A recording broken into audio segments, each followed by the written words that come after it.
Welcome back to the 430 movie. This is Drew Struzan week.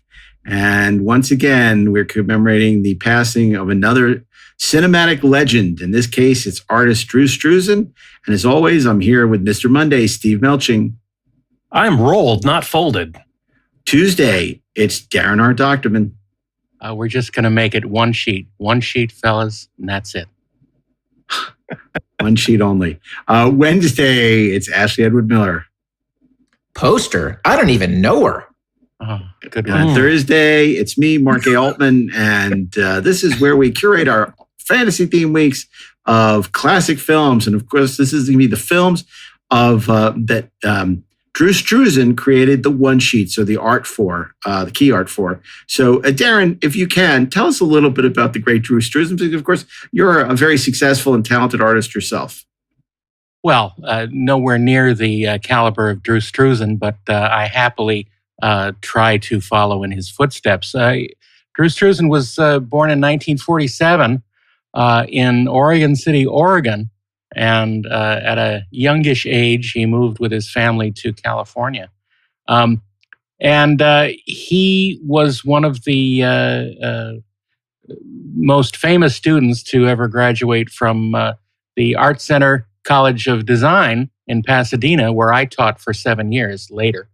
And he was an absolutely amazing fine artist and commercial artist. His first one-sheet work was actually assisting fellow artist Charlie White in what later became known as the Star Wars Style D or circus poster.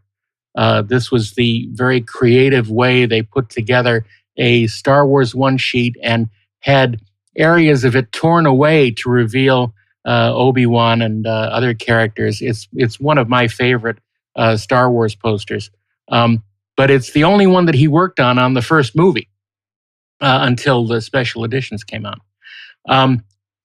From there, he was brought in to work on a bunch of George Lucas and Steven Spielberg projects. And he became the artist after Frederick Amsel passed away, the artist for the Indiana Jones movies. And his first Indiana Jones poster was for Temple of Doom, and it is amazing. It's the color palette is dynamic, and all the likenesses are perfect. But when he died, I posted a little memorial on my Facebook page, and I talked about the fact that if you were to take the photos that he used as reference and collage them in Photoshop, you would not be able to get the same effect from it, because he did more than simply copy photos. He made the likenesses come to life from this photo reference, and he slightly changed expressions. He slightly changed lighting on a bunch of these poster images, and his artistry was simply amazing. The way that he could take disparate images from the staff photographers and bring them together in a cohesive, living image to sell the movies. And that's absolutely what they did. They made you want to go see these movies because they looked so fascinating. And he was, he was the modern master of this. And unfortunately, when he retired, we have never seen anything like it again. And that's it's sort sort of a bunch of a Photoshop crap now. Yeah, and there is validity to that too. I mean, there are interesting things that can be done with digital tools, but the fact that we've lost that sort of handmade artisanal expertise is very sad. And I know several people who worked in the sort of key art environment and advertising specifically for movies that basically have said that those days are long gone and they miss them terribly, and so do I. I want to ask you before we move on to the week. Obviously, movie poster art is something we're all quite enamored with. And I believe we all have original one-sheets hanging in our various homes and offices. And there's so many people. You mentioned Amzell, obviously Bob Peak, Bob McGinnis, so many great artists. I wonder Tom Jung. Yeah. Can you tell me maybe one or two, not to give burglars an opportunity to raid your house, but just what one or two of your favorite pieces might be that you have of movie? Well, and it doesn't have to be Drew Struzan. In fact, it probably shouldn't be. Well, no, I want to talk about my favorite Drew Struzan piece because I have actually 2 copies of this, both framed, but one is very specially framed with protective glass and everything. It is a signed edition from his Star Wars 10th anniversary artwork, which he made. Was it specifically for the 10th anniversary convention? It might have been. But it's absolutely incredible. It might have been because that was hard to get back in the day. Yeah. It was a beautiful poster. I love that one too. It's gorgeous, and there is for those of you who have ever seen Illustration magazine, at around that time they had. No, I've never seen Illustration magazine. Just saying. Yeah, well, I wouldn't expect you would have. It's like bass fishing magazine. I mean, it's like, no, I haven't seen that. Yeah, I'm interested in hearing more about it. I'm just saying. You asked the question. It's documenting some amazing work throughout the years. And in this specific story, they have like a 10-page description of his work process. And it shows the various stages of his work on this specific poster. And it's really fascinating. It goes from his pencil sketches, his thumbnails, laying out the composition, and doing a color comp, and then finally making it full size and airbrushing and colored pencils and all the various ways that he got color onto the page. It's for those of us who try to do that kind of stuff, it's truly at one time enlightening, and at other times completely crushing, because we can't possibly achieve that without divine inspiration. So, I did read Highlights magazine though. Dynamite.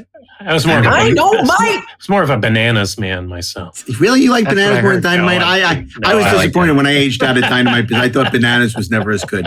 Okay. Bananas was never as good, but it was the first magazine to have the image, the 3/4 image of the Enterprise from Motion Pictures. Well, there you go. Fair. Ashley Miller, what about you? One sheets, Oh yeah, for sure. I've got several of them hanging up. I'm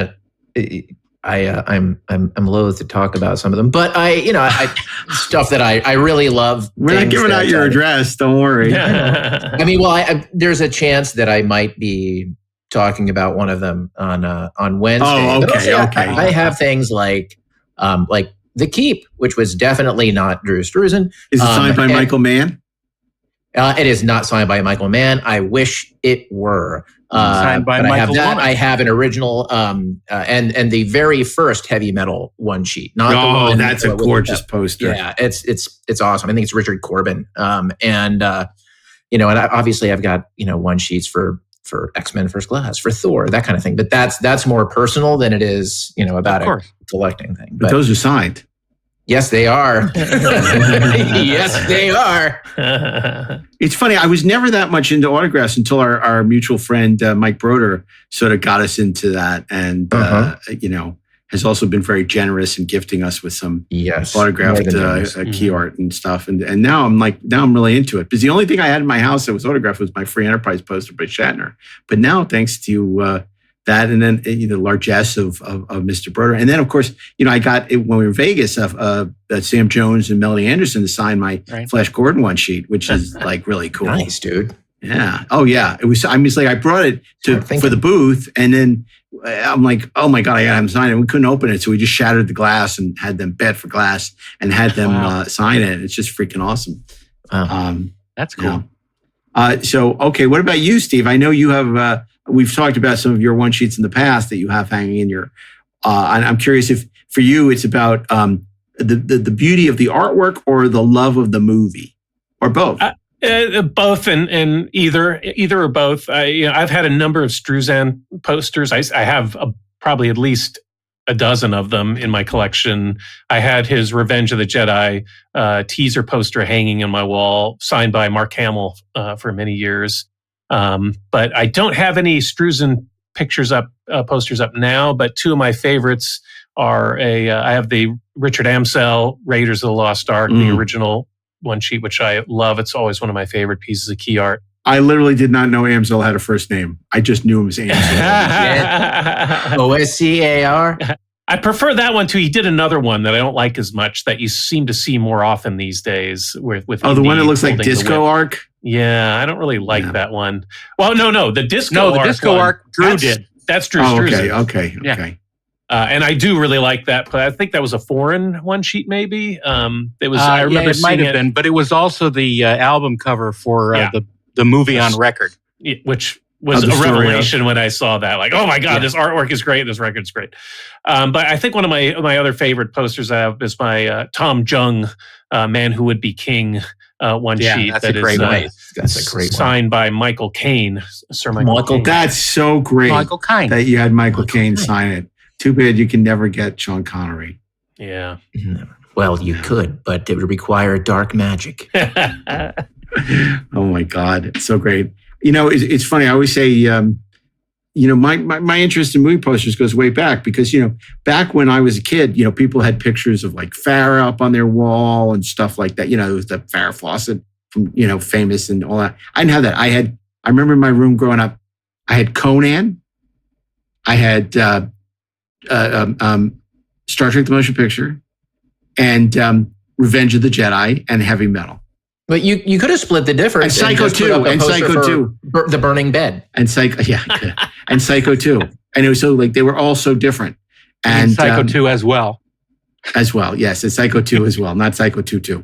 And and it's something that I've always loved collecting movie posters. I wish I had even more wall space because not a lot of wall space. I don't sell my work by the yard.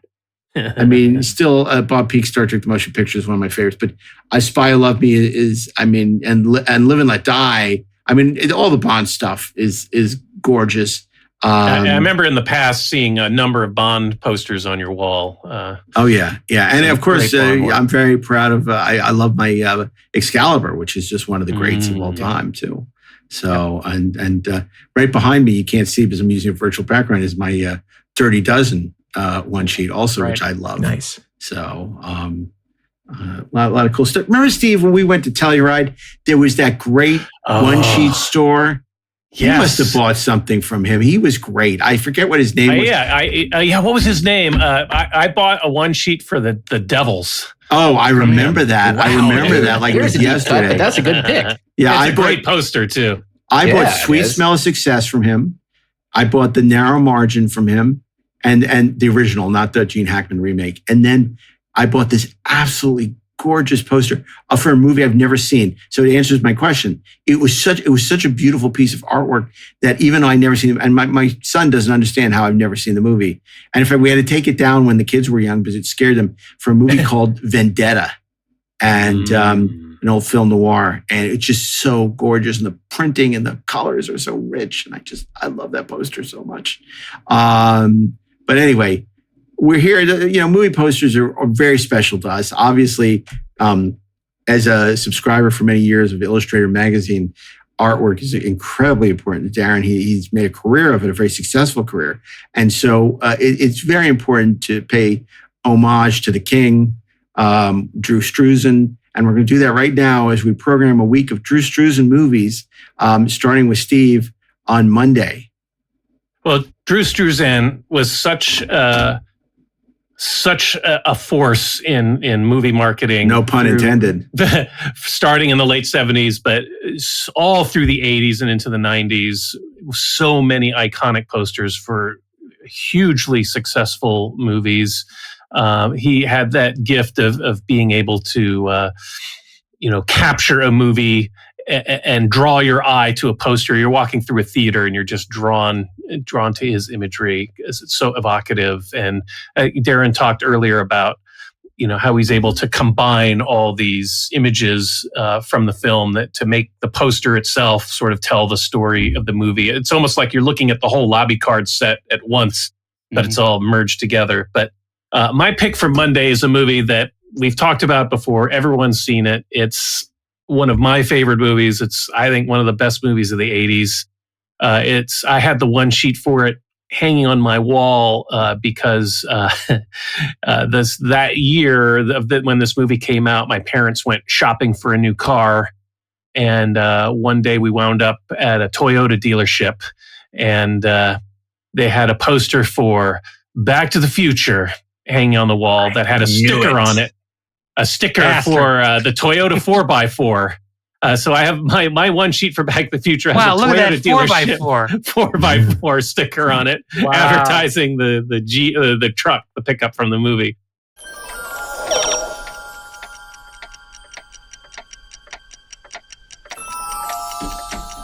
When this baby hits 88 miles per hour, you're gonna see some serious shit.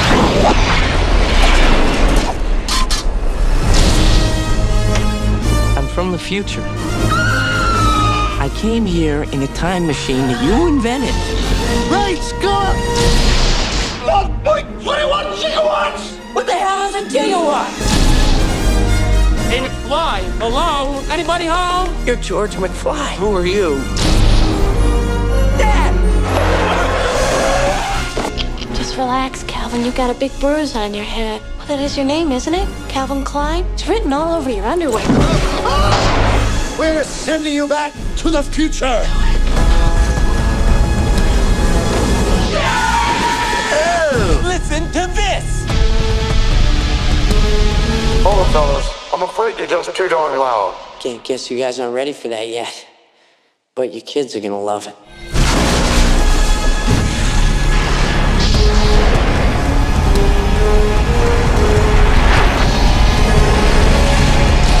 Roads? Where we're going, we don't need roads. My God, has it been that long? So, of course, Back to the Future, directed by Robert Zemeckis, written by Zemeckis and Bob Gale, starring the great Michael J. Fox, who has an autobiography coming out soon. I think Future Boy, I think it's called, that I'm looking forward to reading. The great Christopher Lee, the luminous and hilarious Leah Thompson, the weird Crispin Glover, cinematography by Dean Cundy. And it's just one of those movies that is a perfect entertainment. It's just so thoughtfully constructed. The storytelling is a masterclass in structure and setup and payoff. It's got a wonderful tone to it. It's great visual effects, great music. It's just one of those movies that fires on all cylinders and is this perfect self-contained entertainment. I didn't need any of the sequels. I like Back to the Future 2. I don't think, we didn't really need them because the movie in and of itself is just this perfect entertainment, this perfect Hollywood entertainment. So, and Struzan's poster, the iconic poster of Marty McFly standing, with one foot in the door of the DeLorean time machine with the flaming tire tracks receding into the distance. It's so good. A great poster for a great movie. Yeah, that was actually my my pick for 1985 week at Comic-Con this summer. Because I feel like, and I love that movie, I feel like it is, and I said it on the panel, the most 1980s movie of the 1980s. And it's just, it can't go wrong. I mean, I went to see the stage show in London a couple of years ago, and it was really great, but it was missing like my favorite line. There's a problem with your children. You saying they're assholes or something? Which is my favorite line from the movie. It's not in the stage play. Spoiler alert. Because you say that to yourself all the time. Yeah, pretty much. Assholes or something? Yeah, actually, Marty, they are. They're assholes. No, man, I love that. And honestly, I have Lobos. Yes, I have great affection for Back to the Future Part 2. But I'm like one of those, maybe you're with me, Steve, like Back to the Future Part 3, like that's the one I really don't need. Yeah. It's fine. It's just, I don't need it. I think Back to the Future 2 is really inventive and fun and weird. It kind of goes off the rails here and there, but it's in a really creative. way, yeah, it's interesting. I like it from that standpoint. Yeah, it's funny. And I'm sorry. No, please. My favorite part of that and Struzan's work is that for each successive movie, he duplicated that poster, but added different elements. And I think that was just such the best way to tell that story in print. And it's just glorious. Oh my God. For part 2, he adds one more character, Doc Brown. So there's 2 of them for part 2. And then for the third one, he adds a third. The third character. So there's 3. I mean, it's friggin' brilliant. It's brilliant. Yeah, it's funny. I'm the contrarian. And I would never say that it's not good. I'm just not personally a fan of the Back to the Future one sheet. It's just not my. I don't particularly like it. It's never been a one sheet. Yet you have I really like. our 430 movie. I love the logo. I think the logo is sensational. The title treatment is sensational. I don't love the key art, but again, I'm in the minority, and I would never argue that it's not. It's just not my personal taste for whatever reason. I don't love it. Yeah, that's what makes horse races. Exactly. And that brings us to Tuesday. And what horse are you galloping in on? Well, I have a horse of a different color. And it is because I can't decide which movie poster of his I like the best. So I need to go back in time a little bit to when... Gotta go back in time. Yes, thank you.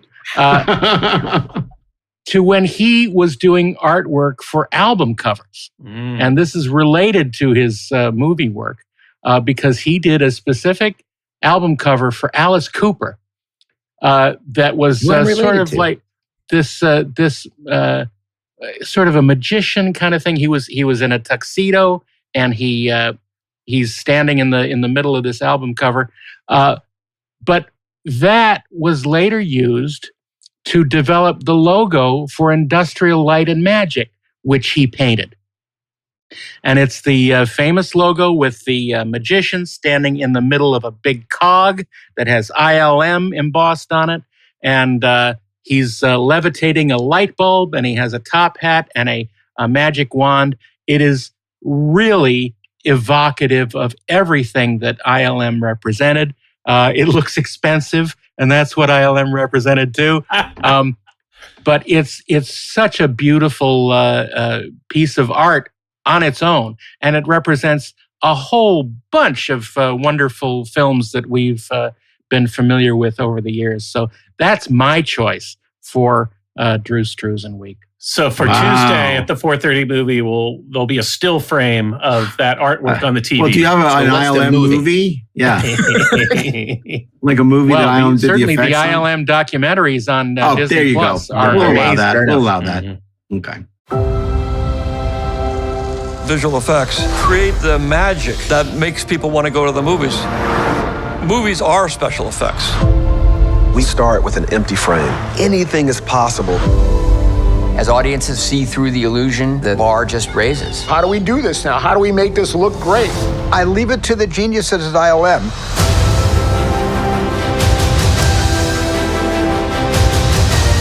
It's right there in the name, Industrial Light and Magic. The history of ILM goes way back. When I was writing Star Wars, there were no special effects houses in the world. So how are we going to do the effects? I realized that I was going to have to start a company. We didn't really know what we were doing. We were not movie people. George wanted a bunch of guys who didn't know what was impossible. We were departing from convention. We had to build equipment from scratch. This was a long shot. We make it look like a professional movie instead of a bunch of kids having fun. We realized nothing is impossible. There was just something here about the people. Suddenly, everybody wants to come to ILM. We were trying to do things that have never been done before. Oh, I don't know. I'm making this up as I go. They're pushing technology forward. There's so many innovations that ILM made. Digital editing, computer graphics. We developed Pixar to be a cartoon company. One thing led to another. It turned into Photoshop. Now you could manipulate images. Visual effects would never be the same again. I remember that incredible feeling when all you've got is an idea. It was so exciting. I want to work with people that inspire me. That is the spirit of ILM. It goes back to that original group that were unpretentious, brilliant people. That was our family. We enjoyed each other's company. Yes, we water slided. Yes, we were immature, but nobody worked harder. We were the Rebel Alliance.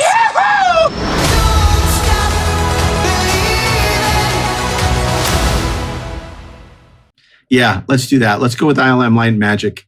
That's good. Normally we wouldn't allow TV, but in this case, I think it's appropriate. Well, it's not TV, it's streaming. Well, it's not TV, it's HBO. But okay, I'm glad we're done with that because Ashley, you said something very interesting that got buried in. You said you were related to Alice Cooper? Yes, sir, I am. School's Out Forever. His real name is obviously not Alice Cooper. That's his stage name. I think it's like it's Patrick Mordecai Miller. No, it's Patrick Fournier or something like that. But I am related to him through my maternal grandmother. He's like a second cousin, a couple of times removed, which is weird as hell. Like my brother knows the full family history, genealogy. I should ask him, and then I'll post on Discord. Yes, we want to know more about your relationship to Alice Cooper. Yeah, isn't that weird? But also, it's actually not that weird now that we understand the family bloodline. Because you guys remember that time I bit the head off a bat, and even though that was Ozzy Osbourne, completely different. Did you ever trick or treat as Alice Cooper?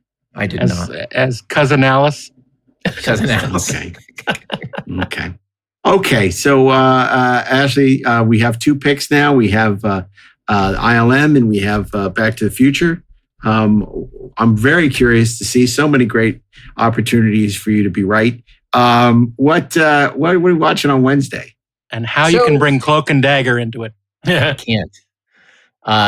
So look, man, I feel like Wednesday's pick, if there's ever been an obvious pick, it's this. Really? I don't know. Go tell us.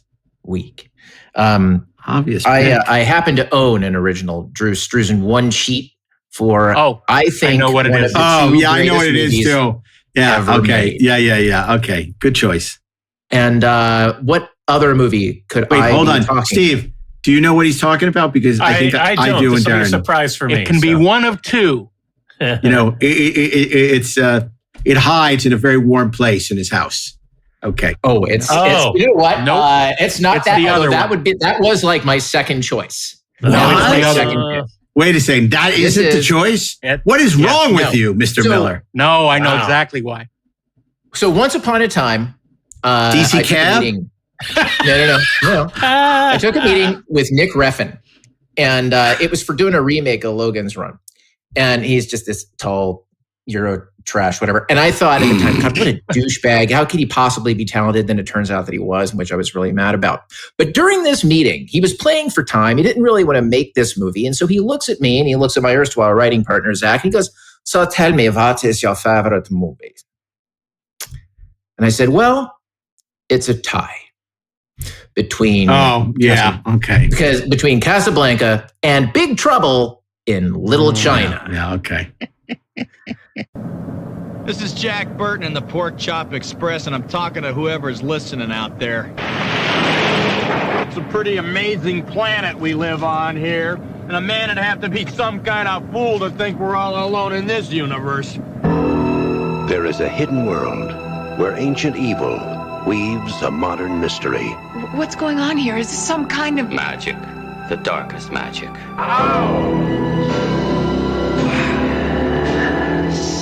They call it Little China. Finally, we shall bring order out of chaos.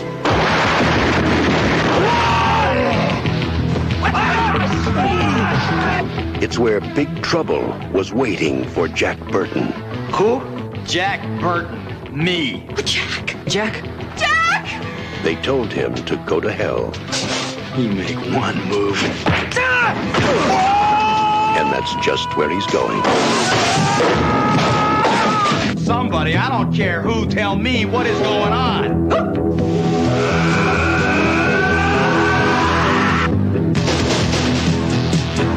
How are you gonna spring us? I have no idea. There are many mysteries, many unanswerable questions, even in a life as short as yours.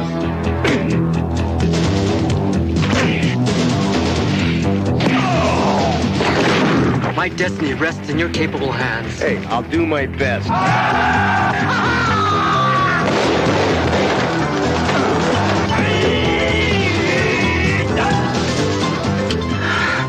Oh God, is this really happening?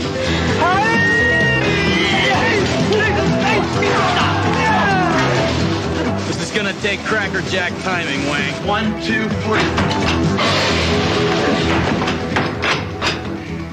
We may be trapped. Total concentration. Safety. Yeah. You ready, Jack? I was born ready.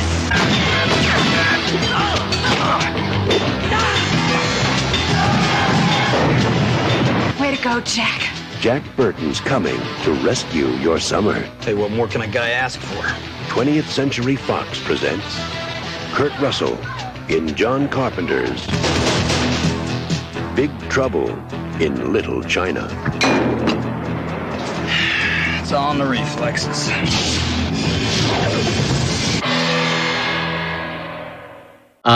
Big Trouble in Little China, in case you haven't heard me wax rhapsodic about it before, John Carpenter's 1986 IMO magnum opus. Although, I mean, really, I think there are better movies in his oeuvre. Like The Thing is, I just named it. But a movie we could talk about later might be his true magnum opus. But it is one of my favorite movies of all time. Written by the great W.D. Richter, who I like to say was Joss Whedon before Joss Whedon was cool, and then not very cool at all. It was actually, it has a very strange writing credit, actually. It has an adapted by for W.D. Richter. It's a credit that doesn't really exist anymore. It's a credit that the WGA doesn't really give out anymore. The original script was set in the Old West. Richter said that he made it contemporary because there were two removes. We were asking the audience to get into a movie that was about the Old West, and then there was this whole supernatural world. So he moved it and he made it contemporary. And of course, they cast the great Kurt Russell, who is practically John Carpenter's muse. And the rest was history. The luminous Kim Cattrall is the love interest.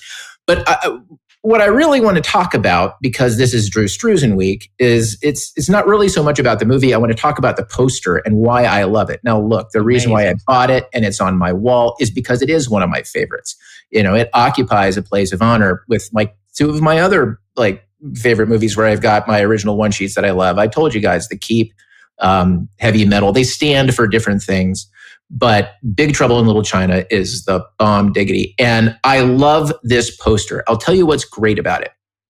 And it's honestly brilliant because, first of all, it sells the fun of the movie, right? It sells the tone of the movie and just expertly, beautifully. Kurt Russell's holding a gun like in the most irresponsible manner possible.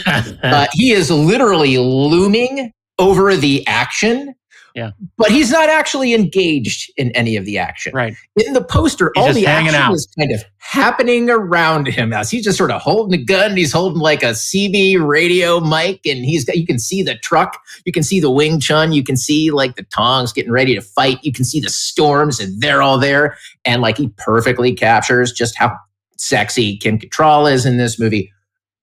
But it tells you everything you need to know. It's brilliant. You can even tell that it's San Francisco. He does all of this, you know. You know what? movie poster size. Ash, I'll go one further. Okay. I'm going to say that the poster represents the movie that the movie is trying to be and doesn't quite make it to. You know what? I will partly go with that. I will say that first of all, the movie is what the movie is, but it's like that poster represents the platonic ideal of what that film is. Exactly.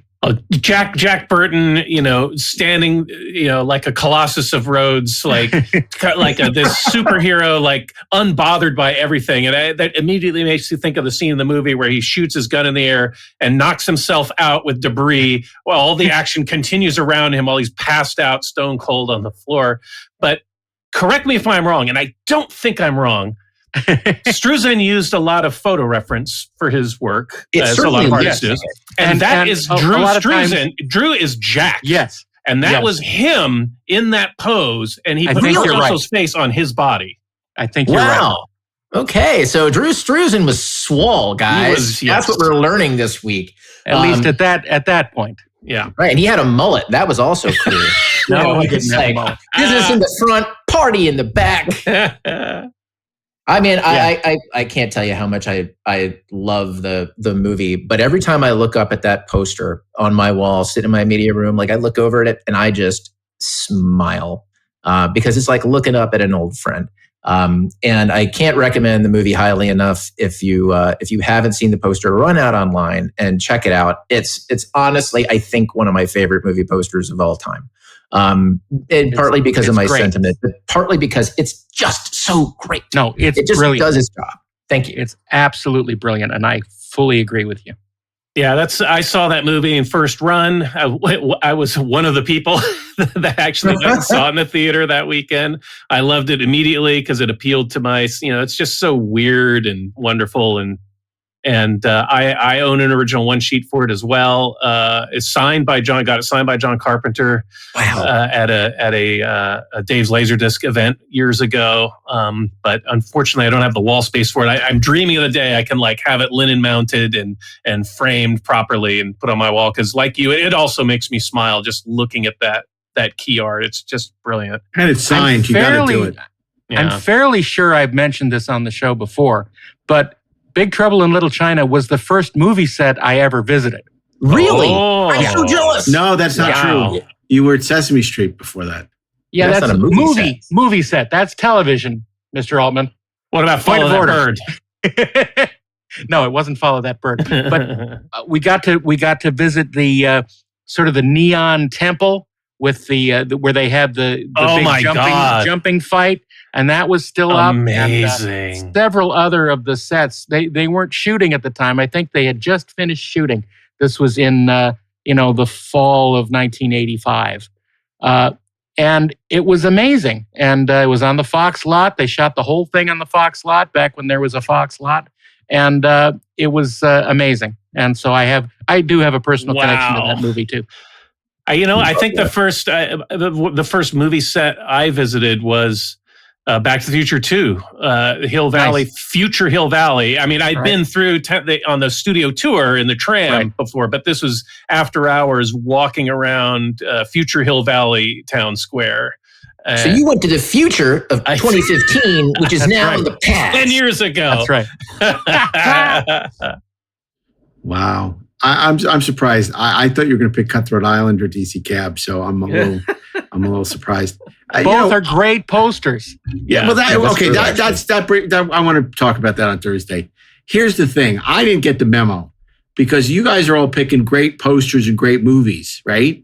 Like I wanted to use this week for me personally to movies that I would never pick for the 4:30 movie. Yeah. But the posters are so great that I want to pick them. Right. So I found that very difficult because, I could easily pick a great movie, as some of you have done, and something like Risky Business, which is that poster is freaking iconic. The Risky Business poster. I mean, they're fantastic, right? Even something like Coming to America is great. So, but these are all good movies. And I kind of don't want to pick a good movie. you mentioned very early on, How very and unlike Lindsay, Darren, right? I couldn't figure out a way to work this in because he picked the ILM very cleverly. I love and had, like you, Steve, I bought it from the official Star Wars fan club, the Revenge of the Jedi poster on my wall as a kid. One of the most beautiful one-sheets I've ever seen. I used putty to put it on the wall, so obviously I no longer have it. And I wish I did, and I could probably buy it, but it's a lot of money. Don't worry, Mark. I still have mine, but it was dry mounted to foam core, so it's in bad shape now. Oh Jesus, yeah, and it's I mean that poster is just sensational. It's so much better than the movie. Well, and it just makes me want to see Revenge of the Jedi. That's how much I love it. But you know, there's a lot of really bad movies that he did beautiful posters for. I'm sure you would agree. Great Muppet Caper is a gorgeous one sheet. Not a great movie. Hook, an even worse movie, but a gorgeous one sheet. A couple gorgeous one sheets, but yeah. I honestly, all kidding aside about DC Cap, thought he was going to pick the Thing, which I also own, which I love, but again, this doesn't go with my idea of picking a good movie and a good one sheet. I kind of want to pick something I would never pick on any week of the 4-3 movie other than Guilty Pleasures. So it comes down for me to DC Cab it is.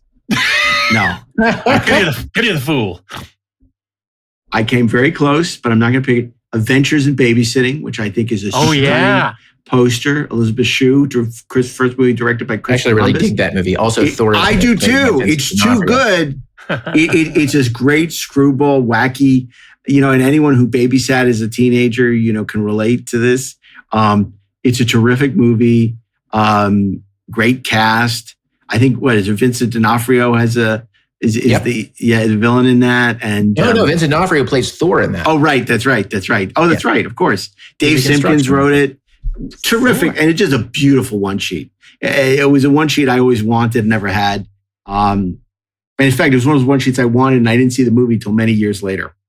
So I'm not going to pick that. Another movie I thought about, it's very seriously, I must say, and I'm going to read you the tagline, and I'm going to see if you can decide what it is, what the movie is. Okay. So here I'm going to read you the tagline. You tell me. Okay, here we go. Once they said God himself couldn't sink her. Then they said no man on earth could reach her. Now you will be here when we raise the Titanic. Wow. Yeah. Yes. He did the one sheet for Raise the Titanic. Oh, yeah. Yes, he did. Wow. And that is the kind of movie that I think we should be nominating this week. But I got it topped. I got Raise the Titanic topped. Oh, Christ. Okay, are you ready? Yeah, go for it. This is a great one sheet for a terrible movie. Okay, I'm going to give you a hint. The only movie directed by the great cinematographer Bill Fraker, with songs by, I don't even remember, and a score by John Barry. Great cast. Okay, the lead actor, I'm going to give it away now. Are you ready? Because he only did one movie. Clinton Spilsbury.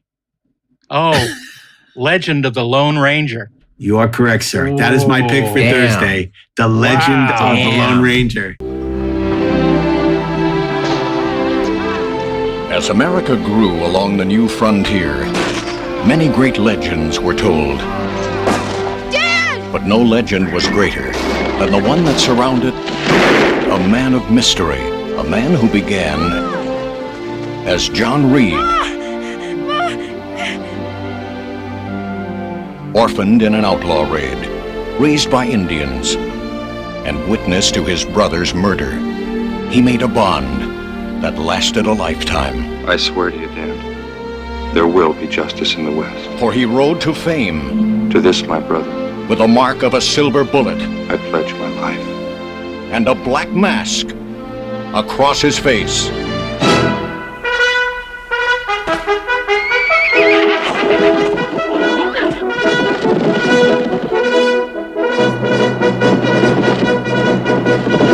Return with us now to those thrilling days of yesteryear. Oh, Silver!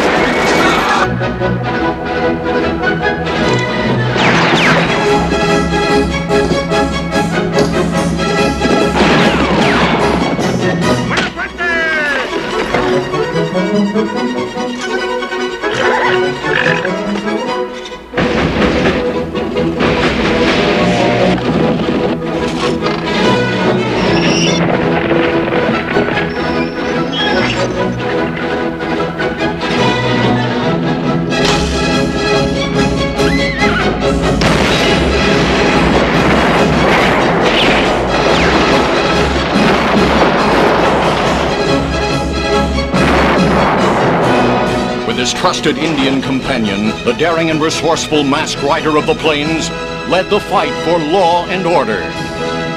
Now the truth is told, the mask is lifted, and the man is revealed in the legend of the Lone Ranger.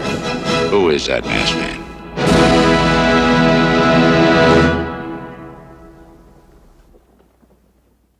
That's kind of a cool pick, dude. I remember being so excited for that movie when I was a kid. And because look, I loved that show. Me too. The freaking Lone Ranger.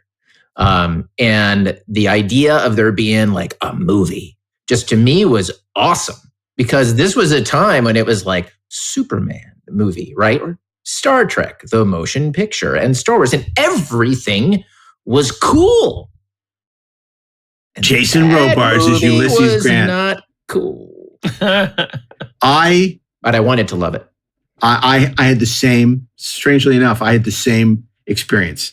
My dad and I used to listen to the Lone Ranger radio show in New York, like on this, on Monday nights, they would play the old radio show. So we loved that. I would watch the TV show. I loved the Lone Ranger. Loved it. I couldn't wait for this movie to come out. I think Starlog even though it was a Western, Starlog wrote about it, right?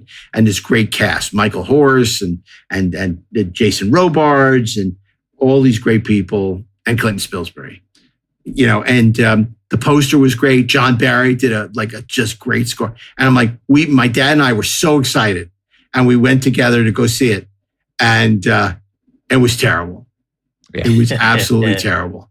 Return with us now. Thrilling days of yesteryear. With this guy. I don't know who the audience was. I remember, the fact is Michael Horse was an actual Native American, but I remember when we saw it, we're like, that guy is not a Native American. Like, he's terrible as Tonto. I mean, little did I know he'd be great in Twin Peaks, but at the time we were like, what kind of awful casting is this? The whole thing is just dreadfully miscast, and it's just ponderous, and I love ponderous, it. Man. Ponderous. I still love it. I still love it. I love that score. I love when the songs kick in. I don't know if it's like Waylon Jennings or Willie Nelson or who somebody does like the song, and it tells the story. He was a man who wore black, and it was just like these little oh my God, it's just not a good movie. We didn't even get a chance to thank him.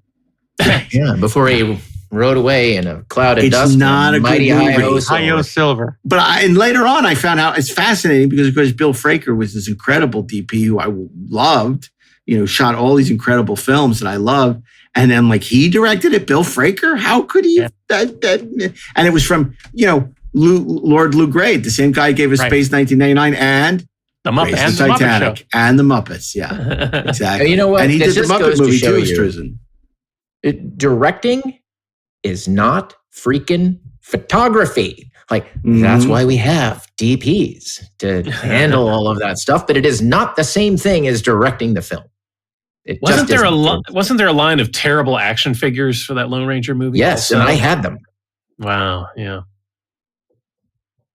Yes, not a great movie.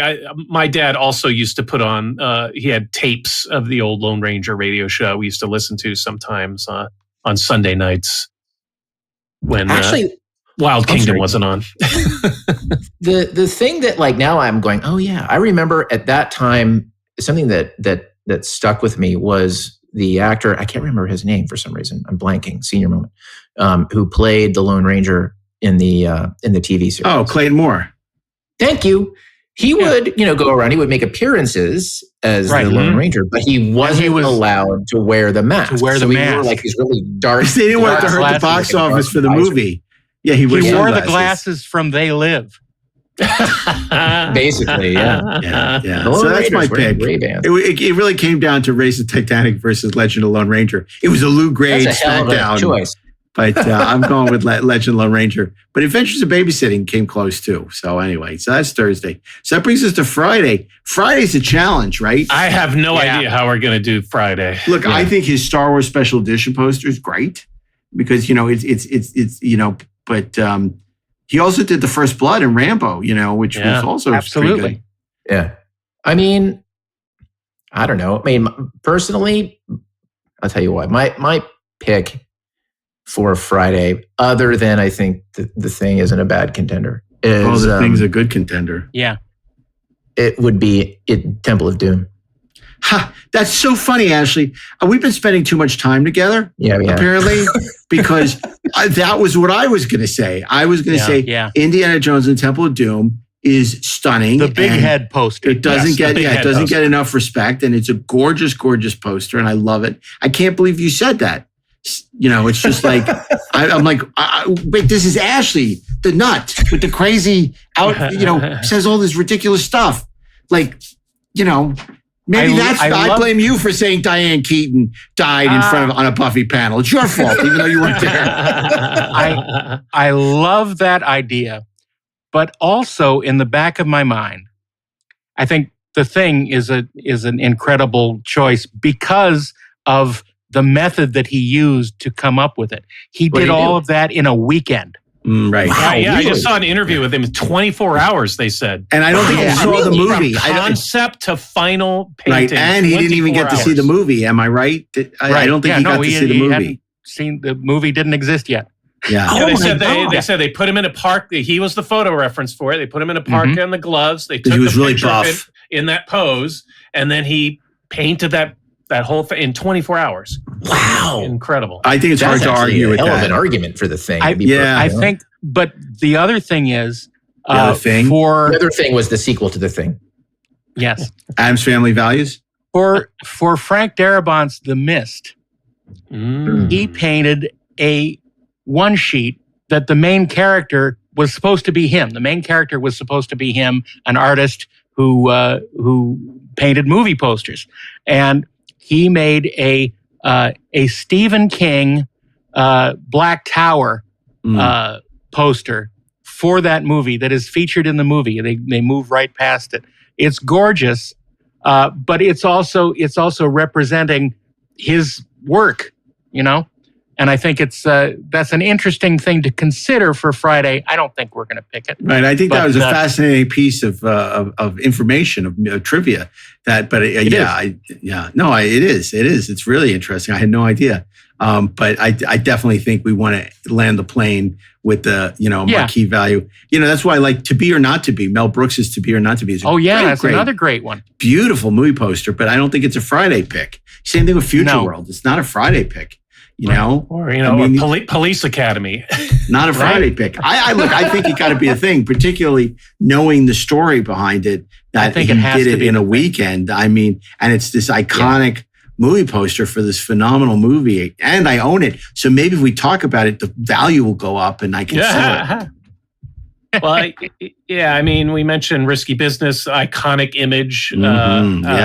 Sure. He also did, of course, all the other post-Raiders Indiana Jones run sheet. But Temple of Doom's the only good one. I do like the teaser. I like the teaser for Last Crusade. Yeah. The man with the hat is back. Yeah. Oh, yeah. Okay, that one is good. With the sunburst behind him. Yeah, okay, you're right. Yeah, it's just the actual one sheet. I remember buying the release one sheet for Last Crusade while I was waiting in line to see the movie at the Chinese theater. And then when I got out of the theater, I regretted having bought the one sheet. It's a great piece of art, but I did not like the movie. Oh, yeah. Well, let me tell you, when I graduated from college and I had my apartment in Manhattan, I had 2 movie posters that year, 87. Star Trek V and Indiana Jones and the Last Crusade. Oh, God. Not the best... Not the best combination. All you needed was Ghostbusters 2 in there. When we interviewed John Rhys Davies, he had a Drew Struzan story. Oh, he did? And I'm going to spoil it. Okay, go ahead. He accosted Drew Struzan after Indiana Jones in the later movies, and he said, I was very disappointed that you didn't put my character on the poster. The Arab. They said put the Arab on the poster, and on the poster is the swordsman, the Arab swordsman. Oh. No. But the capper is Drew didn't do that poster. That was Frederick Amsel. Oh yeah. I thought it was Richard Amsel. Which is it? Frederick or Richard? One of you said Richard, the other said Frederick. I thought it was Richard. Let's just call him Amsel. Let's just call him Amsel because it's his fault he never put his first name on the poster. But it's Richard. Okay. Richard. Dick. But the reason this reminded me is on that release poster for Last Crusade, Sallah is in fact in one of the corners, and they finally represented him on it. It had a happy ending. John Rhys apparently John Rhys Davies is the character in the Thing poster that they just didn't put in the movie. No, that's not true. Well, I think the thing about the Thing is that's just such a great one sheet, and the story you told is just phenomenal. It's so iconic. You see it. It's from a distance. It's instantly iconic. And of course, when people saw the poster, they went out to the movie theater in droves and made it a huge hit. Oh no, that never happened. That never happened. Although this was back in the day when the movie posters would be in the newspaper, and you'd be familiar with the movie poster, and then it would be in the lobby, and there would be all these standees and stuff. Now sometimes you may not even see the poster for a movie because you're not looking at the newspaper. It's not necessarily on the website, and some theaters don't even have the posters hanging in the theater. That's true. So often that key art was in the newspaper ads, and you'd go look through the newspaper to see what's out and where it's playing. So you'd see those images over and over again. It's a different world, man. But I mean, simply as even if the Thing were a terrible movie, even if I don't know, we could come up with 100 different posters that were better. The simple fact that he did that in 24 hours is crazy. Totally. Because it's one of the great movie posters of all time, and he did it in 24 hours. And, I would just say, the only reason I saw Race the Titanic was because of the movie poster. Can any of you say that? Did you go see Race the Titanic? No. But we all saw the Thing. I did. Oh, did you? Yeah. I love that last 20 minutes when they raced the Titanic. That's some of the great miniature work that you have to suffer through this awful movie for 2 hours. To something cool. It's hey guys. And then it's wow, this is really cool. I bought it on Blu-ray just for that stupid Race the Titanic. I told my daughter, she's a big fan of Titanic. I said, I got the sequel. What? Where's Leo? I said, I got better than Leo. I got Richard Jordan. Because I was a big Clive Cussler fan back in the day. Yeah. I used to read those books at the beach every summer. Okay, enough of this nonsense. Well, there's another iconic movie from the 80s that we should mention that he did the artwork for because it has a huge fan base. What? And there's apparently a sequel finally getting some traction, and that's Last Starfire? The Goonies. Oh, The Goonies. Oh, yeah. You know what? Yes. Yeah. That's actually a cool poster. I don't like that poster. And way better than the movie. Yeah. I don't like anything You guys about have the no Goonies. soul. I love you, but you have no soul. I got to agree with Burnett. Oh, speaking of Rob Burnett, I want to take a second. I know Rob doesn't Speaking listen of to no the show. soul, let's talk about Rob Burnett. No. I want to take a second. He probably doesn't listen to the show, but I think it's really important we acknowledge the passing of his sister, Susie, and we all send our condolences to Rob. It's a terrible loss, and she was a wonderful person, and we know he's going through a very tough time and want to know that we're all with him and support him and wish him nothing but the best dealing with this horrible tragedy. Yeah. Yes, indeed. So back to The Thing. Yeah, I think it got to be The Thing. I'm not voting for the Goonies. We're going to close down the government. I don't care. I'm not voting for the Goonies. I wasn't going to vote for it. I just wanted to acknowledge it. He also did the Star Wars prequels. He did some. I'm not voting for those either, Steve. Sorry. I would. He did Harry Potter movies. He did the original Muppet movie, which is a great poster. Yeah, that's a great poster. Which is probably the best rendering of those characters ever done. Mm. Yeah. I mean, they look again more real than real. Yeah, and they just pop out of the poster. I like the Great Muppet Caper poster better, but I don't like the movie better. It's not as good. Well, and the two Goofy Flintstones movies. Yeah. Oh yeah, that you worked on. That I worked on the second one, and the poster is gorgeous. Yeah, it is on both of them. Viva Las Vegas, baby. And a movie I saw in the afternoon movie, the Black Bird with George Siegel had a great poster. Right? Wow, dude. Wow, we mentioned that on 430 Movie. That's on a week that's not guilty pleasures. Wow, it's a guilty pleasure of mine for sure. Well, save it for guilty pleasures. You're not for this week. Save it for the podcast. Oh, wait. This is the podcast. Can we just agree on the thing and get out of here, please? Yeah. Let's agree on the thing. Mayday. Anyone hear me? This is U.S. Station 31. You read me? Found something in the ice. We need some help down here. Can anybody hear me? We found something. We found something. We found something.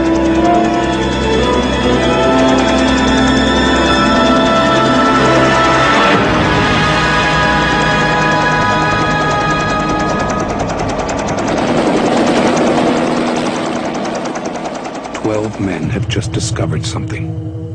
For 100,000 years, it was buried in the snow and ice. Now it has found a place to live. Inside. Where no one can see it, or hear it, or feel it. I know I'm human. Some of you are still human. This thing doesn't want to show itself. It wants to hide inside an imitation. It'll fight if it has to, but it's vulnerable out in the open. If it takes us over, then it has no more enemies. Nobody left to kill it. And then it's won. You guys gonna listen to Gary? He can beat one of those things!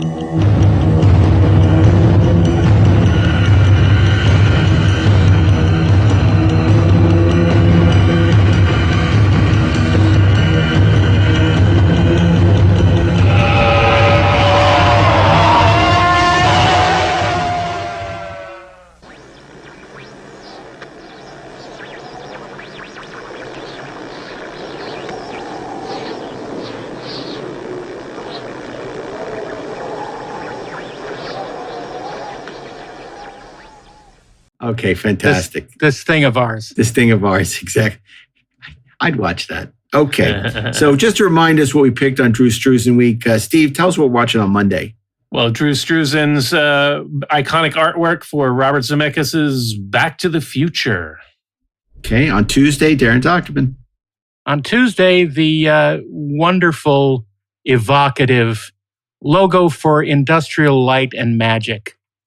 Okay, but the film we're watching is Light and Magic on Disney+. We're watching Light and Magic on Disney+. Thank you. There's a movie involved in Tuesday. Both seasons. We're not just staring at a poster all day at 4:30. Well, okay, 4:30, let's stare at the poster, at the logo. On some of these movies, I would rather stare at the poster. Well, maybe I'll go look at McDonald's instead. They have a nice logo. Okay, number three. It's number three. On Wednesday, it's Ashley Edward Miller. On Wednesday, Jack Burton's in for some serious trouble, and you're in for some serious fun. Yeah, see, that's the first time I ever used a tagline for the movie, and you want to know why? Because it's on the goddamn poster. In John Carpenter's 1986 Big Trouble in Little China. In Little China. On Trouble. On Thursday, I never drive. Go ahead. It's The Man in the Mask. And was it Waylon Jennings? Halloween. I don't remember. No, but they called him the Man in the Mask. He didn't wear a William Shatner mask. He just wore a little mask over it. Nobody knew. Did, though. Nobody knew it was the Lone Ranger. What was he wore a Robin mask. What was Domino. What was his name when he wasn't the Lone Ranger? His name was Lone. No. Come on, Darren. You know this. No, I'm not talking about Clayton Moore. Damn it! No, Clayton Moore was the actor, the character name. Character's name. Yeah, he was part of. Oh my God! It takes forever to him to become the Lone Ranger too. It's like longer than Krypton and not nearly as interesting. John Reed. John Reed, of course. John Reed. By the way, now all of a sudden, I'm going. Wait a second, John Reed. There's this whole thing where he is an ancestor of the Green Hornet. Yes. The Green Hornet is an ancestor of his. Is a descendant of his. Yes. Right, which would make him the Green Hornet's ancestor. Yes, okay. Your thought progression is confusing. Is that how Spock is like a descendant of Sherlock Holmes? Yeah, that's stupid. No, that's ridiculous. That's really stupid. It's an intellectual descendant, sure. But yeah. I mean, specifically because both of them are not real. Spock is real. You shut your mouth. Yeah. Wait, how did we get here? What was it the Lone Ranger? I just want to say, wasn't that which makes us absolutely nothing. The legend started simply just a boy without a home, taken by Indians, but still pretty much alone. He had a struggle with strange customs and his own fears from within. He learned the wisdom of the forest. He learned the ways of the wind. The legends tell of men who died to open up the West. They rode through hell to find their promised land. And some wore a leather vest. The man in the chaps. mask. And no underpants. Assless chaps. This is why you don't have to Ashless chaps. That's my stripper name. That's okay. No, that's what we call ourselves when you're not on the podcast. And on Friday, man is still the warmest place to hide in the thing. Okay, what a week. Speaking of ashless chaps, man is the warmest place to hide. Okay. Oh my.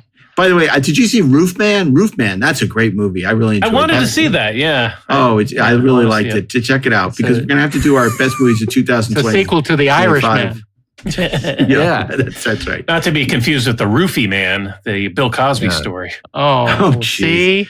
Okay, come on. You know, we can't be cracking jokes when we're commemorating the loss of the of such a great talent in Drew Struzan. This is okay. Now we're not going to make any comments about. We're not going to come back unless somebody dies because that has not worked out well for us. No, even though we are going back on hiatus for a few weeks, but we'll be back with our. I don't know if we're back with season 8.5 or we're going to start season 9. We haven't really discussed it yet. I don't know. We'll see. We don't know. But in the interim, if you can't get enough, there's always Deck 78 and Inglorious Treksperts. So check them out wherever you listen to podcasts. And who knows, we might drop an episode for Thanksgiving or whatever. So keep watching the 430 movie feed. You never know what delights are in store for you. Look, these are just a hobby for us. Give us a break. Anyway, getting off our hobby horse. Good. On Monday, it's Steve Melching. On Tuesday, it's DAREN DOCHTERMAN. On Wednesday, it's Ashley Miller. On Thursday, it's me, Mark A. Altman. On Friday, it's no one. So until next time, when we return with the 430 movie, Eyewitness News starts now.